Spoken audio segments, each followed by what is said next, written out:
ஏற்றிவிட்டதே நாங்கள்தான்.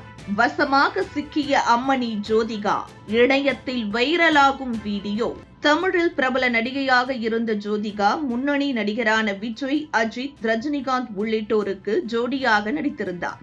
சினிமாவில் சூர்யாவுடன் நடித்தபோது ஏற்பட்ட காதலால் பல எதிர்ப்புகளை கடந்து இந்த இருவரும் திருமணம் செய்து கொண்டனர். அதன் பிறகு சில ஆண்டுகள் சினிமாவில் நடிக்காமல் விலகியிருந்தார். ஆனால் பொதுவெளியில் பேசி சர்ச்சையில் சிக்குவது மட்டும் நிறுத்தவில்லை என்றே சொல்லப்படுகிறது. திருமணத்திற்கு பிறகு நடிகையாக இருப்பதை விட்டு முக்கிய கதாபாத்திரமும் பெண்களுக்கு முக்கியத்துவம் கொண்ட படத்தில் மட்டுமே நடித்து வந்தார் ஜோதிகா. சில மாதங்களுக்கு முன்னர் மலையாளத்தில் மம்முட்டி ஜோடியாக காதல் என்ற திரைப்படத்தில் நடித்தார். அந்த படம் அவரின் நடிப்புக்கு பாராட்டுக்களை பெற்று தந்தது. இதன் பின்னே தமிழ் சினிமாவை ஓரம் கட்டிவிட்டு மும்பைக்கு தங்களது குடும்பத்துடன் பிள்ளைகளின் படிப்புக்காக செட்டில் ஆக சென்றார். ஆனால் சினிமா வட்டாரத்தில் குடும்பத்தின் பிரச்சினை காரணமாக சூர்யா, ஜோதிகா தனியாக வாழ சென்றிருப்பதாக பேச்சுக்கள் எழுந்து வந்தது. ஜோதிகாவுக்கு பாலிவுட்டில் நடிக்க விருப்பம் இருப்பதாகவும் இதற்காகவே மும்பைக்கு சென்றதாகவும் கூறப்பட்டது. இதற்கு முழுமையான காரணம் சூர்யா தரப்பில் இருந்து தெரிவித்தது பிள்ளைகளின் படிப்பை தேர்ந்தெடுக்கவே சென்றதாக விளக்கம் கொடுத்தார். ஏற்கனவே ஜோதிகா இந்துக்களுக்கு எதிரான கருத்து ஒன்றை தெரிவித்தார். அதாவது கோவில் உண்டியலில் போடும் காசை வைத்து மருத்துவமனை, பள்ளிகள் கட்டலாம் என தெரிவித்தது சர்ச்சையை பெற்று வந்தது.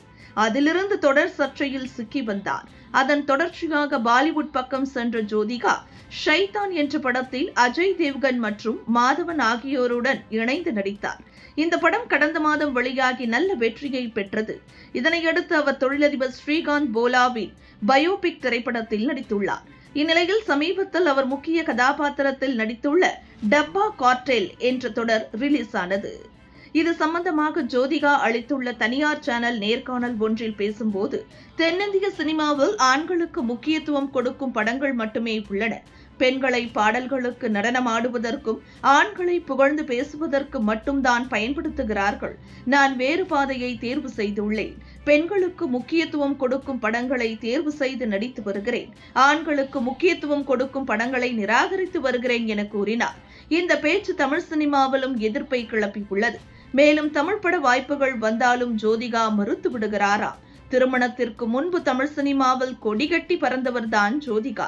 இவ்வாறு ஏற்றுவிட்ட ஏனியே இப்போது பாலிவுட் சென்றவுடன் எட்டி உதைப்பதா என பலரும் அவரை கேட்டு வருகின்றனர்.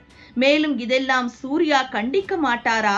தூக்கி கொடுத்த தென்னிந்தியாவை இப்படி உதைத்து தள்ளுவது எந்த விதத்தில் நியாயமாகும் என நெட்டிசன்கள் கேள்வி எழுப்பி அந்த வீடியோவை இணையத்தில் வைரல் செய்து வருகின்றனர்.